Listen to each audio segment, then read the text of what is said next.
Well, good evening. Welcome to Thursday evening devotions from the kitchen table. We're glad you're watching this evening. We hope you enjoy these evenings here, these Thursday evenings, where we've been discussing women of the Bible. Some of them are nameless, some of them are not. Some of them we know only by their titles or where they lived or their service or whatever. But anyway, they were instrumental in laying the foundation for us to enjoy and to have the faith in God that we have today, no matter how far or how long ago they were. You know, it's been a great week. I was able to be over with this new program that was instituted last week, that we began in Grover Hill last week. Last week, I'm told that they had like 84 young people, and this week, there was like 124 young people. So they're doing a remarkable work with that as well. And I hope you are able to support that in one way or another. Well, the woman we're looking at this evening has a name that we're going to look at. Her name is Esther. Her name means star. And you can read her story found in the book of Esther in the Old Testament. It's a remarkable story. It's a story of encouragement that shows us that no matter what we go through or what our position in life, that we're not powerless. We're not powerless to reach out and to do that which is right. Now, if you want to read her story, and I hope you do, it's only 10 chapters long, but if you want to read about her story, it's found on page 759 of my Bible, if you'd like to know where to look that up at. Well, in this story, King Xerxes ruled a territory in Susa, which is in northern Iran, modern-day northern Iran. And his territory, we're told, stretched from around India clear over to Egypt. So it was a rather large kingdom in that day. And as a wealthy king, he liked to party. And of course, he could afford it as well, too. They just raise taxes, just like people do today. They want more money in government. They just raise your taxes, and then they do what they want to do. But anyway, I don't want to get into politics. But that's what he did. He was wanting to party. He liked to party. And so he was throwing a party for his nobles and his officials and himself and all of his friends. And as time went on, of course, then the men drank too much wine. The king had his fill of wine too, and he had a queen, a wife. She was a queen. Queens in that day were powerless. They certainly didn't outrank the king. They weren't even second in command. They really had no authority. They just had a title, at least in this kingdom. And the king then ordered that he sent word to tell the queen to prepare herself and to put on her crown and come and stand before him and all of his friends. Now, it was against the law to not obey the king's command, and anyone who refused to obey the king's command was to be punished.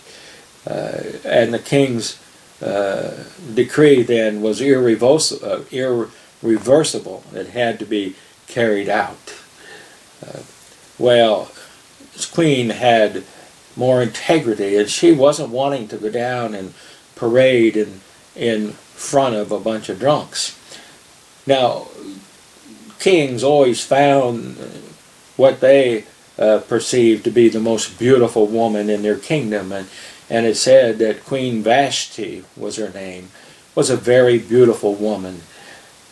And the king wanted her to come down and parade in front of them wearing her crown so that it would enhance or highlight her beauty. But the queen refused to go. She just refused to parade before all of those drunken men down there in the banquet. The king became angry and he consulted the experts in such matters as to what the punishment must be. And of course all the wise men put their heads together and decided that the queen had to be punished. She couldn't get by with disobeying the king and performing rebellion against the king, denying his orders. So she had to be punished. If she was not punished, and women found out about that in the kingdom, they said that no man in the kingdom would be safe from his wife. That wives would just simply ignore the king or ignore men in the household, and it would be just a terrible effect on the men of the kingdom. And so they encouraged then the king to remove her as queen and to never allow her to enter into his presence again. Well, at that time there were also many Jews in diaspora living in captivity as slaves, and now some of them, like Mordecai, even though he was a slave, he was a high-ranking Jewish official. But he had adopted his cousin, whose name was Hadassah, who also became known as Esther. And Esther means star. I think I said that earlier, but just to refresh your memory.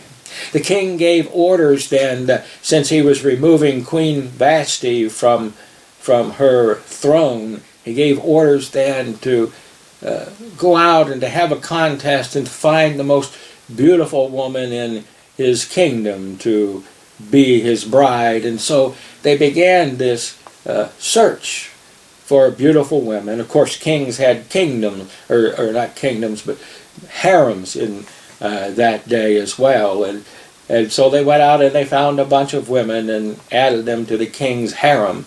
Now they were all virgins, and in order for them to go before the king, first they had to be selected, and then if they were selected, then they had to go through beauty treatments that would last for a year. 6 months of treatments were with oils and the like, and then 6 months of treatments were with cosmetics. So it took a year if they were chosen to be one of the girls who could go before the king. It took a year for them of preparations for them to be able to go before the king.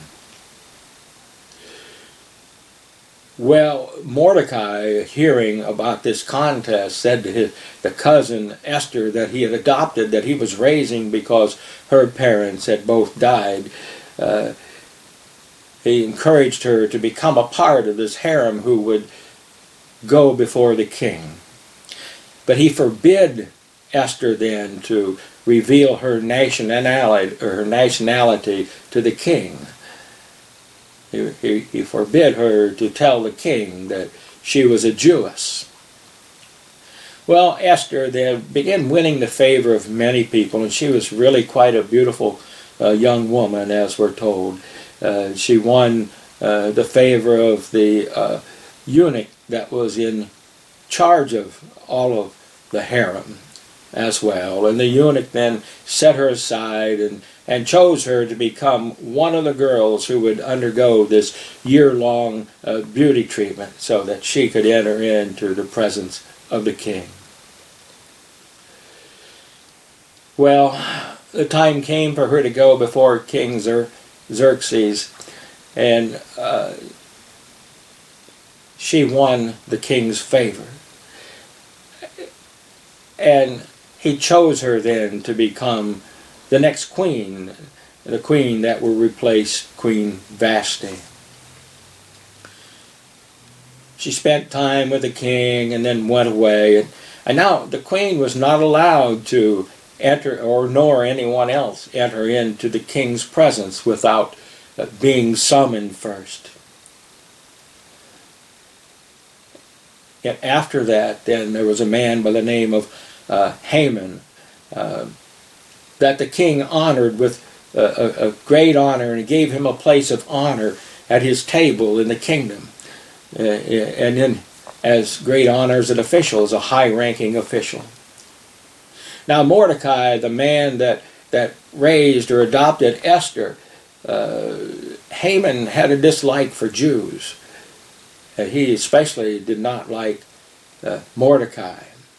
And Haman then gave Mordecai orders, and he demanded that Mordecai kneel down and bow before Haman and pay him honor, to which Mordecai refused. He just absolutely refused to honor his enemy by bowing down and paying him honor.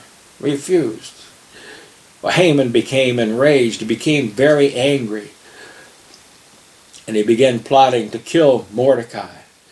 And not only Mordecai, he didn't like Jews, so he was going to kill every Jew that he could find as well. And he ordered a scaffold to be built 75 feet high, from which he was planning on hanging Mordecai, so that everyone could see Mordecai hanging from that scaffolding. Mordecai found out about this evil plot to kill him and to kill all of the Jews, to kill his people. And he went back to Esther, and he said, Esther, you need to go see the king.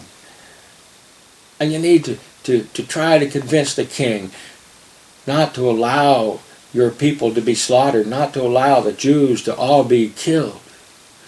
And Esther then threw a banquet and told the king she wanted to tell him something, but that didn't work out on the first banquet. She made him come back for a second, kind of whet his appetite a little bit. And finally she said that there was a man plotting to overthrow the king and to kill many of his slaves and the Jews that were in there, as well as to kill Mordecai. And she asked the king then, she told him finally that she was a Jewess. And she asked the king then to save her people and to save Mordecai. And the king again became enraged, and he said, who would order such an evil thing such as this? And she said, Haman did that. Haman is plotting to overthrow you, and Haman is plotting to kill Mordecai and all the Jews. Well, after the king became enraged, he stepped out of the room for a moment. Haman, sensing that the king had already decided on what his fate would be, what his punishment would be for the coming up and planning such evil as this. He knew what the king had in store for him, and so he knelt down before Esther as she was sitting on the couch, and he pleaded with her to ask the king to spare his life. Now, as the king starts to enter the room again, it said that Haman then fell over onto the couch. He stumbled and fell over onto the couch. And the king saw that, and he said, what's this? In my own house, in my presence, you would molest my wife, my queen? And immediately then, they covered Haman's face. And after they covered his face, the head eunuch that was overseeing the king's servants said that Haman had a gallows built at his house that was 75 feet high, which he planned to hang the Jew Mordecai on. And the king said, well, you go hang Haman on that. And so Haman was hanged on the very gallows that he had intended to kill his adversary upon. And so thus Esther saved her people. She saved God's chosen people. She saved the people of God. Now this story of Esther shows us that in many countries of the world where women and the poor people and others are who aren't in the right classes, who are powerless and are marginalized members of society, can still have power through influence and manipulation. They can still prosper. They're not powerless as one might suppose. And it also shows us that we can thrive wherever we're at. We can thrive wherever we're at. Now, if you read this story, you won't find the name of God mentioned in this story. But when you read the story, there can be no doubt that God's divine intervention is in this story and leading and guiding it. Well, I hope you find this an interesting story. I hope you really will read the entire story. Have a blessed week.